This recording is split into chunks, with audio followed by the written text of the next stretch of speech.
एक दिन की बात है। राजा का शाही हाथी घास के टीले के पास चल रहा था।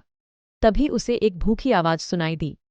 ये आवाज असल में एक कुत्ता था, जो महावत की थाली से बचा हुआ खाना खा रहा था।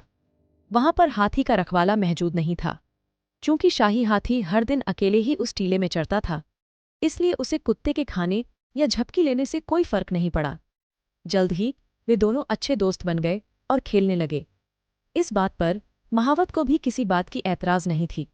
एक दिन पास से गुजर रहे एक किसान ने कुत्ते को देखा और महावत से पूछा कि क्या वह कुत्ते को ले जा सकता है। चूंकि वो कुत्ता महावत का नहीं था, इसलिए महावत ने तुरंत हामी भर दी और कुत्ते को उस किसान को दे दिया। अब अपने दोस्त को नौ पाकर जल्द ही शाही हाथी ने खाना, पानी पीना या हिलना डुलना भी बंद कर दिया। यह अपने टीले से बाहर नहीं निकला। ऐसे ही एक दिन राजा अपने हाथी से मिलने आया और उसने देखा कि उसका शाही हाथी बिल्कुल बीमार मालूम पड़ रहा है। न वो खाता है, न ही कुछ करता है, बस चुपचाप से एक जगह में पड़ा रहता है। ऐसा देखकर राजा ने अपने हाथी की जांच करने के लिए शाही चिकित्सक को बुलाया। शाही डॉक्टर ने हाथी की जांच की और कहा, महाराज, शाही हाथी शारीरिक रूप से ठीक है, लेकिन ऐसा लगता है जैसे उसने एक दोस्त खो दिया है। राजा ने तुरंत महावत को बुलवाया और उससे पहले के घटनाओं के बारे में सवाल पूछे।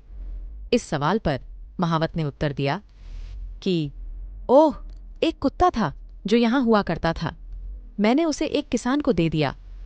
महावत ने जवाब दिया।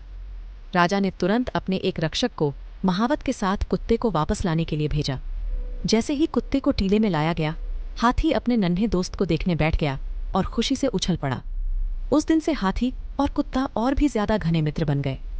उन दोनों की दोस्ती भी ज्यादा गहरी हो गई। नैतिक शिक्षा।